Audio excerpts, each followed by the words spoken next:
Okay, good morning, everybody. It is Thursday, August 26th, 2021, and we're going to get started here with our pre-market analysis on the S&P 500 futures market.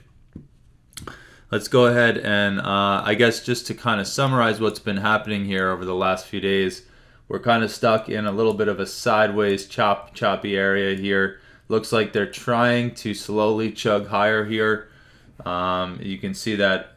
Let's see, going all the way back to August 23rd, we've been making higher lows, albeit very, very minimal movements here, but we are making higher lows and higher highs as we chug along here in this channel.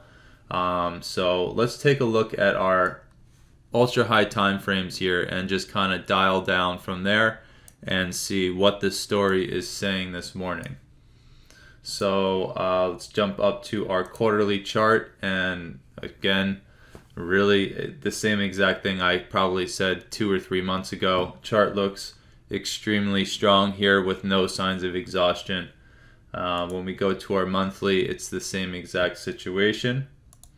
And then our weekly, we did talk about the fact that as this weekly candle, the current weekly candle, continues to push and make new all-time highs here, we really would like to see the RVI also push to at least break a little bit above that previous high that we made on August 13th, or for the week that closed August 13th there.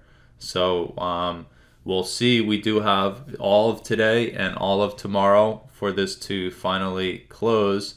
So we'll see what happens then. Right now, kind of disregarding the current candle because it still has time to develop and finally close. Everything looks extremely strong on the weekly as well, with no signs of exhaustion, again pending the closing of this candle here. On our weekly, we talked about that bearish indication from the 23rd that ended up carrying through and then closing on the 24th here to get an actual apex on the RVI there. So we did get that bearish indication on the 24th. Yesterday, we essentially were sideways, but did kind of trend a little bit higher here. Again, making those higher lows and higher highs ever so slightly, and did push up to a new all-time high at 98. And what I'm noticing here is the fact that we did push again to a new all-time high, but the RVI did push down. So still a bearish indication there that we can go ahead and mark on the chart. That is a bear divergence off of the new all-time high on the daily chart. So we are starting to get a little bit of exhaustion as we push. That does not mean that we're going to have a crazy sell-off. It is an indication that could lead to that type of sell-off. So like I've said in the past here, if we scroll back, I guess the last few months is good enough here. When we do get a bearish divergence on the daily, it can lead to 100, 150, 200, 250 point type sell-off. So we saw that back here, July 7th, got a bearish indication, and we sold off from 43.50 all the way to 42.80. So maybe not a full 100 points, but a pretty good sell-off there. We saw a bearish indication back on July 14th, went from 43.80 all the way to 42.20 for over 150 points there. And then it was a little messy on this sideways. Remember, this was those 10 or 11 or 12 days or whatever it was where we were basically sideways for quite a while. So I don't want to really pay too much attention to those two signals. But when we got up here and got our next bearish signal up around 44.76, the market then sold off from 44.70 to about 43.40 for, again, over 100-point sell-off. So this morning we do have the bearish indication off of the previous daily high. And so we do want to keep in mind that we do have that signal because it could lead to some type of sell-off. But again, we could also just continue to push through. So we'll have to look at our other time frames and see what they're saying up here. So again, let's just go to our ultra high time frames, all looking very strong here. Our daily gives us our first bearish indication off the high. And then it looks like the 4 hour has an agreement, but we are in the same exact situation. So once we get down from our higher time frames and start getting into the resolution up here, getting more resolution up in this area, we're basically, it looks like the same situation we were in yesterday and the day before that on Monday or on Tuesday. Basically sideways with a nice bearish indication off the highs, but some decent bullish indications off the lows. So on the 4-hour chart here, we have a bearish indication off the previous daily high, but we have a nice bullish indication off the overnight low. And so we're basically almost in the same situation here. Let's see what our 60-minute is saying here. And 60-minute also has a bearish divergence, although there's no peak there, so there's no way for me to really draw that. You can just see that basically the price did push up just a little higher to make the high at 98, and the RVI did come down. The problem is there's no peak there, there's no apex to compare, but we could make the argument there for a bearish divergence. So we have a bearish divergence on the 60-minute off the all-time high, agreeing with what we saw on the 4-hour, and now we have a bullish indication off the overnight low, agreeing with the 4-hour. So this is very much like we've been seeing for the last few days. Let's go down to the 30-minute intermediate time frames here and just see what they are saying. We'll probably just get a bunch of agreement. So there you have it.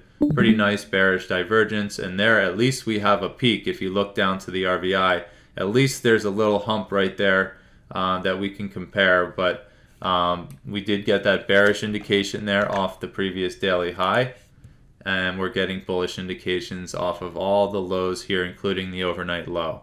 And so it's the same thing that we've seen for 2 days now. Bearish indication off the highs, bullish indications off the lows in a tight little range. So it just is what it is. Let's go down to our 10-minute just to see if we have agreement, and we do have agreement. There's the all-time high. There's the bearish indication from the what's also considered our previous daily high, and then there's that bullish indication off the overnight low. So we've got another mixed bag. You can see that when we came into the market on Tuesday, well, let's just put it this way. We came into the market on Monday, and we were bullish. And we expected a break of the highs and to continue to push higher, and that's exactly what happened.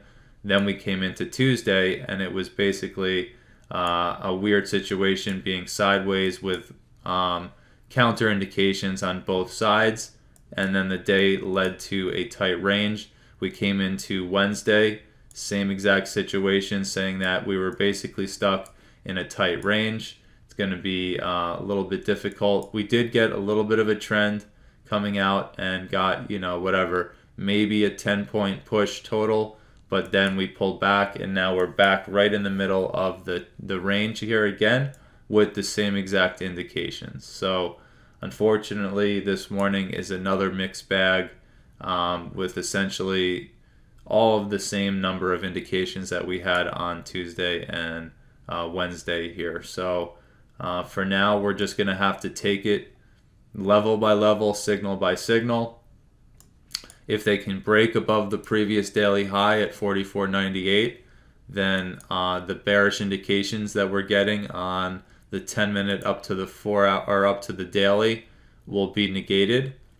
And then all of the bullish indications we're getting off of these lows, including going back in time to the last 2 days of price action, if we break through that 76, 75 area, then we, or I should say 75 area or 76 area, not 76, 75, but 75 or 76, if we can break through that level, then we're just going to really want to look and see what kind of signals we get on the pullbacks off of some of these other interesting levels that we have below us.